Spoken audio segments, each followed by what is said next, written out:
প্রিয় ভিউয়ার্স, আসসালামু আলাইকুম। আমরা অনেকেই কথা বলি। আমাদের কথা শুনে কি মানুষ আকৃষ্ট হয়? আমাদের কথা শুনে মানুষ কি আমাদের প্রেমে পড়ে? হয়তো আমাকে শুনতে চায় না। চলুন মানুষের মন জয় করার গোপন কৌশল শিখি। মানুষের মন জয় করা এক অনন্য শিল্প। এটি কোনো জাদুমন্ত্র নয়, বরং সঠিক আচরণ, ধৈর্য এবং মনস্তাত্ত্বিক কৌশলের একটি সুন্দর সমন্বয়। পৃথিবীতে প্রতিটি মানুষই চায় অন্য কেউ তাকে গুরুত্ব দিক, তাকে বুঝুক এবং শ্রদ্ধা করুক। এই ছোট চাওয়াগুলো পূরণ করেই আপনি যে কারো হৃদয়ে স্থায়ী আসন তৈরি করে নিতে পারেন। মানুষের মন জয় করার প্রধান ৩টি শক্তিশালী ও কার্যকর কৌশল নিচে আলোচনা করা হল। ১. মনোযোগ দিয়ে শোনার অভ্যেস। মানুষের মন জয় করার সবচেয়ে সহজ কিন্তু শক্তিশালী উপায় হল তার কথা মনোযোগ দিয়ে শোনা। অধিকাংশ মানুষই নিজের কথা বলতে পছন্দ করে, কিন্তু অন্যকে শোনার ধৈর্য খুব কম মানুষেরই থাকে। যখন আপনি কোনো ব্যক্তির চোখের দিকে তাকিয়ে তার কথাগুলো গুরুত্ব সহকারে শুনবেন, তখন তিনি নিজেকে গুরুত্বপূর্ণ মনে করবেন। এটি তার মনে আপনার প্রতি গভীর আস্থা ও ভালোবাসা তৈরি করবে। কেবল শোনার জন্য শোনা নয়, বরং তার অনুভূতির সাথে সহমর্মিতা প্রকাশ করা এবং প্রয়োজন বুঝে প্রশ্ন করার মাধ্যমেই প্রকৃত সংযোগ তৈরি হয়। ২. প্রশংসা ও কৃতজ্ঞতা প্রকাশ। প্রত্যেকটি মানুষের ভেতরে কিছু না কিছু ভালো গুণ থাকে। সেই গুণগুলোর মন থেকে প্রশংসা করুন। চাটুকারিতা আর প্রশংসার মধ্যে পার্থক্য আছে। চাটুকারিতা হল মেকি, কিন্তু প্রশংসা হতে হয় সৎ ও নিখুঁত। কারো ছোট কোনো কাজের জন্য তাকে ধন্যবাদ দিন বা তার সৃজনশীলতার প্রশংসা করুন। মানুষ তার প্রশংসা করা ব্যক্তিকে কখনোই ভুলতে পারে না। কৃতজ্ঞতা প্রকাশ আপনার ব্যক্তিত্বকে অন্যদের কাছে অনেক বেশি গ্রহণযোগ্য ও আকর্ষণীয় করে তোলে। ৩. অমায়িক ব্যবহার ও সুন্দর হাসি।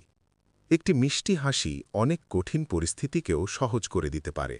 আপনি যখন কারো সাথে হাসি মুখে কথা বলেন, তখন তার মস্তিষ্কে একটি ইতিবাচক বার্তা যায় যে আপনি তাকে সাদরে গ্রহণ করছেন।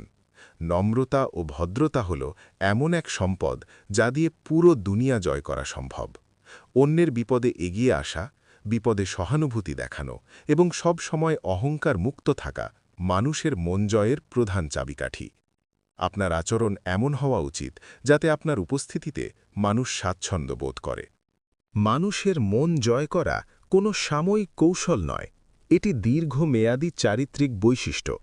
আপনি যখন স্বার্থহীনভাবে মানুষের প্রতি ভালোবাসা ও সম্মান প্রদর্শন করবেন, তখন প্রতিদান হিসেবে আপনিও তাদের ভালোবাসা পাবেন। মনে রাখবেন, মানুষ আপনার বলা কথা হয়তো ভুলে যাবে, কিন্তু আপনার সাথে কাটানো মুহূর্তগুলো এবং আপনার দেওয়া অনুভূতি তারা সারা জীবন মনে রাখবে। নিজেকে কখনো ছোট ভাববেন না। আমাদের জীবনের এক বড় বিড়ম্বনা হল আমরা প্রায়ই অন্যের সফলতার সাথে নিজের বর্তমান পরিস্থিতির তুলনা করি এবং নিজেকে ছোট বা তুচ্ছ মনে করি। কিন্তু মনে রাখবেন, স্রষ্টার এই বিশাল সৃষ্টিজগতে কোনো কিছুই অপ্রয়োজনীয় বা ছোট নয়। একটি বিশাল বটগাছ যেমন একদিনে বড় হয়নি, তেমনি প্রতিটি সফল মানুষের পেছনেও থাকে এক দীর্ঘ সংগ্রামের ইতিহাস। কখনো নিজেকে ছোট ভাববেন না, কারণ আপনার ভেতরে এমন কিছু সম্ভাবনা সুপ্ত আছে যা হয়তো আপনি নিজেও এখনও আবিষ্কার করতে পারেননি। অন্যের মাপকাঠিতে নিজেকে বিচার করা বন্ধ করুন। কেউ আপনার চেয়ে বেশি অর্থ উপার্জন করতে পারে, কেউ হয়তো সমাজে আপনার চেয়ে বেশি পরিচিতি পেতে পারে, কিন্তু তার মানে এই নয় যে আপনি অযোগ্য। আকাশের বিশালতায় সূর্যের যেমন প্রয়োজন আছে, রাতের অন্ধকার কাটাতে একটি ছোট্ট মোমবাতির গুরুত্বও কিন্তু কোনো অংশে কম নয়। সূর্য কখনো চাঁদকে ছোট করে দেখে না, কারণ তারা প্রত্যেকেই নিজ নিজ সময়ে জ্বলে ওঠে। আপনার বর্তমান পরিস্থিতি যাই হোক না কেন, সেটা আপনার শেষ গন্তব্য নয়। আপনি হয়তো আজ ব্যর্থ হচ্ছেন, কিন্তু এই ব্যর্থতাগুলোই আপনাকে আগামীর জন্য গড়ে তুলছে। নিজের দুর্বলতাগুলোকে ঘৃণা না করে সেগুলোকে শক্তিতে রূপান্তর করুন। মনে রাখবেন, হীরা কিন্তু কয়লার খনিতেই জন্মায় এবং প্রচণ্ড চাপের মাধ্যমেই তা মূল্যবান হয়ে ওঠে। নিজেকে ছোট ভাবলে আপনি আপনার স্বপ্নের পরিধিকেও ছোট করে ফেলবেন।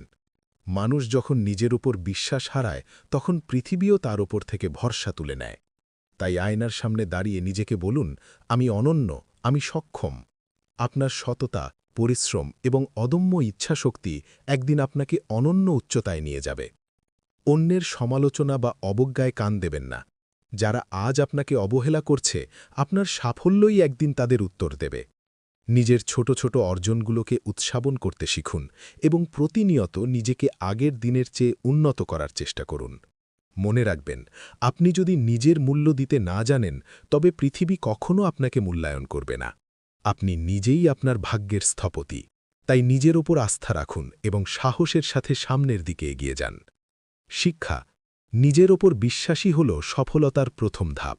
আপনি যা ভাববেন, আপনি ঠিক তাই হয়ে উঠবেন। তাই নিজেকে কখনো ছোট নয়, বরং অফুরন্ত সম্ভাবনার আধার। শুধু কি কঠোর পরিশ্রম করলেই ধনী হওয়া যায়? চলুন জেনে নিই। পরিশ্রম বনাম কৌশল, ধনী হওয়ার নেপথ্যের প্রকৃত সত্য। আমাদের সমাজে একটি প্রচলিত ধারণা আছে যে পরিশ্রমই সৌভাগ্যের প্রসূতি এবং কঠোর পরিশ্রম করলেই ধনী হওয়া যায়। কথাটি আংশিক সত্য হলেও আধুনিক যুগের প্রেক্ষাপটে এটি পূর্ণাঙ্গ নয়। যদি কেবল গায়ের ঘাম ঝরানো হাড় ভাঙা খাটুনি ধনী হওয়ার একমাত্র চাবিকাঠি হতো, তবে একজন দিনমজুর বা রিক্সা চালক হতেন পৃথিবীর সবচেয়ে ধনী ব্যক্তি। কিন্তু বাস্তবে তা ঘটে না। ধনী হওয়ার জন্য পরিশ্রমের সাথে আরও কিছু গুরুত্বপূর্ণ উপাদানের সমন্বয় প্রয়োজন। ১. সঠিক দিক নির্দেশনা ও কৌশল, স্মার্ট ওয়ার্ক। পরিশ্রম দুই প্রকার, শারীরিক এবং মানসিক। শুধু শারীরিক পরিশ্রম আপনাকে জীবিকা নির্বাহে সাহায্য করতে পারে, কিন্তু সম্পদ গড়তে হলে কৌশলী বা স্মার্ট ওয়ার্ক প্রয়োজন। আপনি কতক্ষণ কাজ করছেন তার চেয়ে গুরুত্বপূর্ণ হল আপনি কি কাজ করছেন এবং কতটা দক্ষতার সাথে করছেন। সঠিক সময় সঠিক সিদ্ধান্ত নেওয়া এবং শ্রমকে সঠিক খাতে বিনিয়োগ করাই হল উন্নতির আসল রহস্য। ২. ভ্যালু ক্রিয়েশন বা মূল্য তৈরি করা। পৃথিবী আপনাকে আপনার সময়ের জন্য টাকা দেয় না, বরং দেয় আপনার কাজের মূল্য বা ভ্যালুর জন্য। একজন সাধারণ শ্রমিকের কাজের চেয়ে একজন বিশেষজ্ঞ ডাক্তারের বা সফটওয়্যার ইঞ্জিনিয়ারের কাজের মূল্য বেশি, কারণ তাদের কাজ অনেক বেশি জটিল এবং সেটার চাহিদা বেশি। তাই নিজেকে দক্ষ করে তোলা এবং এমন কিছু করা যা মানুষের সমস্যার সমাধান করে, তাই আপনাকে দ্রুত সচ্ছলতার দিকে নিয়ে যাবে। ৩. আর্থিক বুদ্ধিমত্তা বা ফাইন্যান্সিয়াল লিটারেসি। ধনী হওয়া মানে শুধু অনেক টাকা আয় করা নয়, বরং সেই টাকাকে ধরে রাখা এবং বৃদ্ধি করা। অনেক মানুষ কঠোর পরিশ্রম করে প্রচুর আয় করেন, কিন্তু দিন শেষে তাদের হাতে কিছু থাকে না, কারণ তাদের আর্থিক ব্যবস্থাপনা দুর্বল। টাকা দিয়ে টাকা বানানো বা বিনিয়োগের কৌশল জানাটা ধনী হওয়ার অপরিহার্য শর্ত। সম্পদ এবং দায়ের বা অ্যাসেটস ভার্সেস লায়াবিলিটিজের পার্থক্য বুঝতে পারাটাই হল আসল আর্থিক শিক্ষা। ৪. নেটওয়ার্কিং এবং সুযোগের ব্যবহার। কথায় আছে, আপনার নেটওয়ার্কই আপনার নেটওয়ার্থ। সঠিক মানুষের সাথে পরিচয় এবং সঠিক সুযোগকে কাজে লাগানো পরিশ্রমের চেয়েও বেশি কার্যকর হতে পারে। অনেক সময় একটি ভালো যোগাযোগ বা একটি সঠিক সিদ্ধান্ত বছরের পর বছর করা পরিশ্রমের চেয়েও বেশি ফল দেয়। ৫. ঝুঁকি নেওয়ার সাহস ও ধারাবাহিকতা। ধনী হওয়ার পথে ঝুঁকি একটি বড় উপাদান। গতানুগতিক কাজের বাইরে গিয়ে নতুন কিছু করার সাহস এবং প্রতিকূলতার মধ্যেও কাজ চালিয়ে যাওয়ার মানসিকতাই মানুষকে অনন্য উচ্চতায় নিয়ে যায়। পরিশ্রম হল সফলতার ভিত্তি বা ফাউন্ডেশন। ভিত্তি ছাড়া যেমন ইমারত গড়া যায় না, তেমনি পরিশ্রম ছাড়া সফল হওয়া অসম্ভব।